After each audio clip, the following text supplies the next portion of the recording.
Kisah dimulai di sebuah kota kecil di Jepang bernama Shio. Lalu kita diperlihatkan dengan tokoh utama, Saka, yang sedang mengasah senjatanya dan bersiap untuk menjalankan misinya. Di kota ini, seorang bos kejahatan yang berkuasa bernama Kumami memimpin kelompok yang ditakuti bernama Yakuza. Seorang pelayan Yakuza memberi laporan kepadanya tentang situasi terkini, tetapi Kumami menjadi marah dan merobek mulut pelayannya.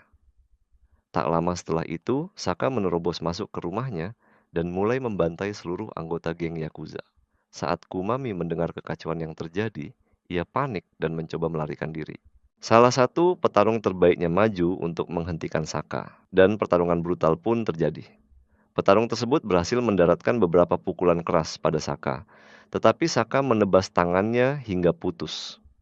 Sementara itu, di dalam sebuah ruangan, Kumami dengan panik mengisi ulang senjatanya, tetapi semuanya sia-sia. Saka berhasil menemukannya dan menghabisinya. Saat Saka hendak pergi, seorang anggota geng lainnya mencoba menembaknya. Namun sebelum ia sempat menarik pelatuk, rekan Saka, Fujita, muncul dan menghabisinya. Saka dan Fujita telah bekerja sama sejak lama, dan setelah pekerjaan terakhir ini, Fujita bertanya apakah Saka benar-benar ingin berhenti. Saka dengan yakin mengonfirmasi bahwa ia sudah selesai dengan pekerjaan ini dan tidak ada lagi pembantaian. Yang ia inginkan hanyalah hidup dengan damai. Ketika Saka tiba di rumah, terlihat bahwa ia memiliki keluarga, seorang istri dan seorang putri bernama Rio. Inilah alasan ia meninggalkan masa lalunya yang penuh kekerasan. Ia merahasiakan keberadaan keluarganya demi menjaga mereka tetap aman. Setelah mandi, ia beristirahat di kamarnya. Namun saat sedang beristirahat, Saka mendengar suara-suara aneh. Ketika ia keluar untuk memeriksa, ia melihat penyusup bertopeng berada di dalam rumahnya. Pemimpin mereka yang juga mengenakan topeng mengatakan kepada Saka bahwa mereka berterima kasih karena ia telah menghabisi geng Yakuza. Namun kini, demi menguasai kota sepenuhnya, mereka juga harus menyingkirkan Saka. Saka mencoba melawan demi melindungi putrinya, tetapi ketika melihat keluarganya dalam bahaya, ia memilih untuk menyerah. Para pria bertopeng itu menghajar Saka tanpa ampun.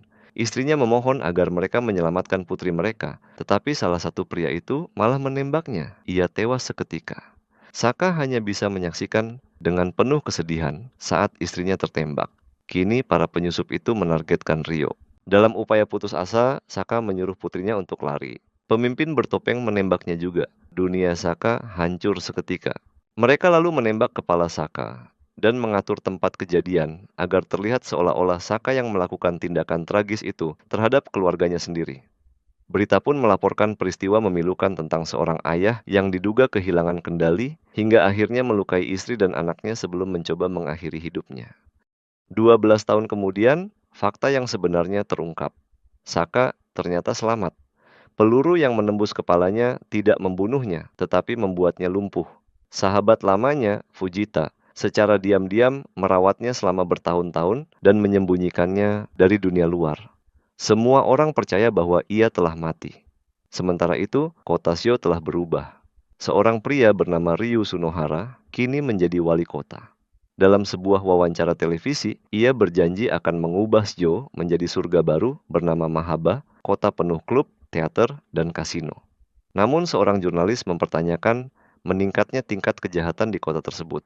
Ia juga menyindir bahwa Sunohara menjadi wali kota segera setelah runtuhnya geng Yakuza.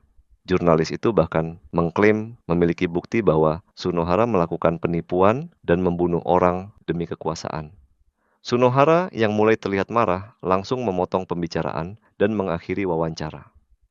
Malam itu jurnalis tersebut bertemu dengan seorang informan untuk mendapatkan lebih banyak bukti.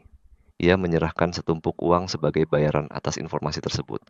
Namun sebelum ia sempat pergi, seorang pria bertopeng muncul. Jurnalis itu panik dan mencoba melarikan diri, tetapi pria bertopeng itu menangkap dan menghabisinya. Seorang pria bertopeng lainnya memaksa seorang pria tak bersalah untuk menarik pelatuk pada dirinya sendiri. Sementara itu, Saka dibawa keluar untuk mendapatkan udara segar. Saat perawatnya mendorong kursi rodanya kembali ke dalam, tiba-tiba seorang pria muncul dan menikam tangan Saka. Pria itu adalah salah satu musuh lama Saka, petarung yang dulu tangannya ditebas oleh Saka bertahun-tahun lalu. Ia menyerang Saka tanpa ampun, meninggalkannya dalam kondisi sekarat. Saka segera dilarikan ke rumah sakit. Di luar kamarnya, 2 polisi berjaga. Namun atasan mereka seorang perwira korup tiba dan menyuap mereka agar pergi. Ia kemudian masuk ke kamar Saka dengan memakai topeng. Ia berencana menghabisinya menggunakan suntikan mematikan. Namun tanpa disadari, Saka mengenali pria itu. Si pria ada di sana saat keluarganya dibantai. Dengan tubuh yang masih lemah dan lumpuh, Saka mengerahkan seluruh tekadnya. Dengan sisa kekuatan yang ia miliki, ia melilitkan lengannya di leher pria itu dan mencekiknya hingga menghadap Sang Pencipta. Tak lama setelahnya, Fujita tiba di rumah sakit dan terkejut mendapati Saka sudah sadar dan mulai bisa bergerak. Dengan perlahan Saka berjalan keluar dari rumah sakit. Meskipun Saka masih belum mengingat wajah para pembantai keluarganya, ia dengan jelas mengingat topeng mereka. Saat ingatannya kembali membanjiri pikirannya, ia pun mendapatkan kembali kendali penuh atas tubuhnya. Pria yang dulu dianggap telah mati kini kembali, siap membantai para hama. Scene beralih ke sebuah pabrik tempat gadis-gadis muda dipaksa untuk mengemas obat-obatan terlarang. Orang yang menjalankan operasi ini bernama Keno. Sementara itu, kelompok lain menculik wanita-wanita muda dan memaksa mereka terlibat dalam aktivitas ilegal. Pemimpin mereka, Emos, mengendalikan bisnis perdagangan manusia. Fujita yang mengetahui bisnis narkoba ini memutuskan untuk bertindak. Ia menuju ke pabrik milik Keno untuk melakukan pembasmian, namun situasinya berubah mengejutkan. Ternyata selama ini Fujita bekerja sama dengan musuh. Dengan seketika ia memukul Saka hingga tak sadarkan diri dan menyerahkannya kepada mereka. Mereka menyeret Saka ke dalam pabrik dan membuangnya ke tempat sampah seperti sampah tak berharga. Setelah menyelesaikan tugasnya, Fujita masuk ke dalam mobil lalu meninggalkan tempat itu. Dan hal yang paling mengejutkan, ternyata Saka tidak benar-benar pingsan. Ia hanya berpura-pura. Begitu berada di dalam pabrik, Saka langsung membantai para hama. Sementara itu di luar pabrik, Fujita hampir saja pergi bersama anak buahnya. Namun tiba-tiba seorang penjaga keamanan menerima panggilan telepon. Setelah menjawab, penjaga itu langsung mengeluarkan senjatanya dan mulai menembak ke arah mereka. Fujita menembak balik dan berhasil menyingkirkan penjaga itu. Namun ia sendiri juga terkena tembakan dan terluka. Di dalam pabrik, Saka masih mengamuk dan membantai para hama. Namun target utamanya sudah melarikan diri. Sementara itu, Keno menggenggam sebuah alat pengendali jarak jauh di tangannya. Tanpa ragu ia menekan sebuah tombol dan boom, seluruh gedung meledak. Mengira Saka telah tewas, Keno merasa menang. Namun, kejutan besar terjadi. Saka selamat dan muncul dari reruntuhan. Ia segera mengarahkan pistolnya ke Saka. Namun tiba-tiba, sebuah mobil melaju kencang ke arahnya. Fujita berada di balik kemudi. Dengan kondisinya yang sekarat, Fujita mengaku kepada Saka bahwa dialah yang membocorkan informasi tentang keluarganya. Dengan wajah penuh penyesalan, ia memohon pengampunan. Namun Saka tidak sedang dalam suasana hati untuk memberi belas kasihan. Tanpa ragu, ia menembak Fujita hingga tewas. Setelah itu, Saka kembali fokus pada Keno dan menyadari bahwa pria itu masih hidup. Tak ingin menyia-nyiakan kesempatan, ia menyeret Keno ke sebuah lokasi rahasia dan mengikatnya. Saka menyiksa Keno untuk mendapatkan informasi. Ia ingin tahu siapa dalang sebenarnya di balik semua ini. Namun Keno menolak untuk bicara. Tiba-tiba ponsel Keno berdering. Saka mengangkatnya dan mendengar suara bos dari semua kekacauan ini, tidak lain adalah Sunohara, sang wali kota. Dengan nada mengejek, Sunohara mengaku tidak pernah menyangka Saka masih hidup. Namun ia juga mengatakan hal yang mengejutkan, putri Saka masih hidup. Sunohara mengklaim telah menjaganya tetap aman dan ia mengancam akan menyingkirkannya jika Saka terus membantai anak buahnya. Adegan beralih ke Ryo.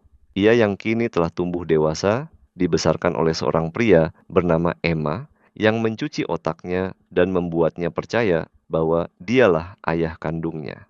Ryo tidak memiliki ingatan tentang masa lalunya dan telah sepenuhnya dimanipulasi. Sementara itu, kita diperkenalkan pada seorang mantan perwira polisi bernama Takigawa. Saat ia memasuki rumahnya, ia menemukan Saka sudah menunggunya di dalam. Saka membutuhkan informasi dan Gawa memberikannya. Ia menunjukkan foto-foto yang mengungkap kebenaran mengejutkan. Badan Keamanan Korup telah memenjarakan orang-orang tak bersalah dengan dalih menjaga ketertiban umum. Saka menuju ke fasilitas keamanan SYO, berharap menemukan Ryo di sana. Sesampainya di lokasi, ia menghabisi para penjaga satu persatu. Dugaannya ternyata benar, Ryo memang ada di sana. Namun saat melihat Saka, Ryo ketakutan karena tidak mengenalinya. Saka menemukan foto-foto masa kecil Rio dan untuk sesaat ia diliputi kebahagiaan, namun kebahagiaan itu seketika sirna ketika Emma memasuki ruangan. Emma meraih senjatanya, tetapi berhenti ketika melihat Rio. Ia mencoba berbicara untuk mengelak dari situasi ini. Namun, Saka tidak punya kesabaran untuk permainan seperti itu. Dengan amarah yang membara, ia mulai menghajar Emma tanpa ampun. Lalu Saka mendengar sesuatu dalam suara Emma. Saat itu juga semuanya menjadi jelas, dialah pria yang menembak istrinya. Diliputi kemarahan, Saka bersiap untuk menyingkirkannya. Namun, Rio tiba-tiba menghalangi dan mengarahkan busur panah ke arahnya. Ia menembakkan anak panah dan melukai Saka. Emma memanfaatkan kesempatan itu untuk melempar Saka keluar jendela. Saat itu juga Takigawa tiba entah dari mana dan menyelamatkannya. Ia segera membawa Saka pergi dengan mobilnya sebagai balas budi karena Saka pernah menyelamatkan nyawanya. Saat mereka berkendara, Sunohara menelepon. Ia menuntut Saka untuk menemuinya di Maharo jika ingin Rio tetap hidup. Tanpa pilihan lain, ia mengambil kembali senjatanya dan menuju Maharo. Begitu memasuki tempat itu, Saka langsung dikepung oleh musuh. Ia bertarung dengan tangan kosong, senjata, dan pistol. Tak lama, Emma bergabung dalam pertempuran. Namun Saka berhasil membutakannya dengan menghancurkan salah satu matanya. Saka segera berlari ke lantai atas untuk menemukan Rio, dan saat menemukannya, Rio masih ketakutan dan tidak percaya padanya. Saka mencoba menjelaskan bahwa dialah ayah kandungnya. Namun sebelum Rio sempat memproses semuanya, seseorang menyerang Saka dari belakang. Ia dan Rio ditangkap dan dibawa ke hadapan Sunohara. Sunohara sudah muak dengan permainan ini. Ia menghunus pedangnya, bersiap menyingkirkan Rio di depan Saka. Namun sebelum ia sempat melakukannya, Takigawa menerobos masuk dengan tembakan membabi buta, menjatuhkan beberapa musuh. Serangan itu memberi Saka kesempatan untuk menyuruh Rio melarikan diri. Saat menyaksikan ayahnya bertarung, ingatan mulai kembali ke dalam benaknya. Perlahan Rio menyadari kebenarannya. Saka adalah ayah kandungnya, dan Sunohara adalah monster yang menghancurkan keluarganya. Rio akhirnya mengingat hari ketika ia ditembak saat masih kecil. Namun kini ia menyadari bahwa peluru itu tidak pernah mengenainya, hanya mengenai mainan kesayangannya. Itulah sebabnya Rio selamat.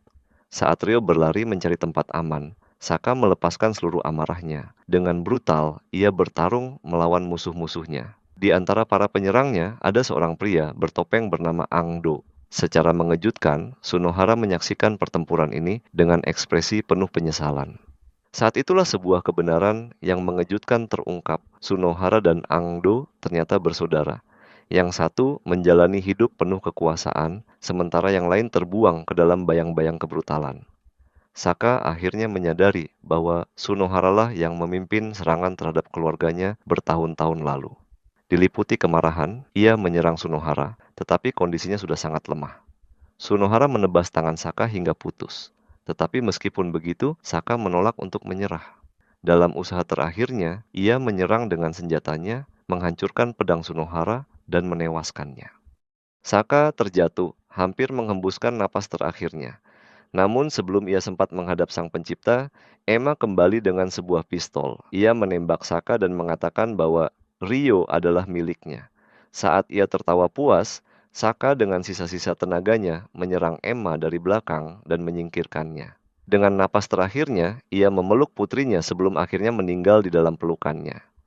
Seminggu kemudian, sebuah kejutan besar terungkap. Dalam sebuah wawancara, kita melihat Sunohara, atau begitulah yang terlihat, ternyata itu adalah Angdo. Ia berhasil selamat dari pertempuran dan kini mengambil alih posisi kakaknya. Namun keadilan belum berakhir. Saat Angdo tengah menikmati kemenangannya, Rio tiba-tiba muncul dengan busur dan anak panah. Tanpa ragu, ia menembaknya, membalaskan dendam keluarganya sekali untuk selamanya. Jika kalian menyukai film ini, jangan lupa subscribe ke channel ini, juga beritahu kami film mana yang ingin kalian lihat recapnya selanjutnya.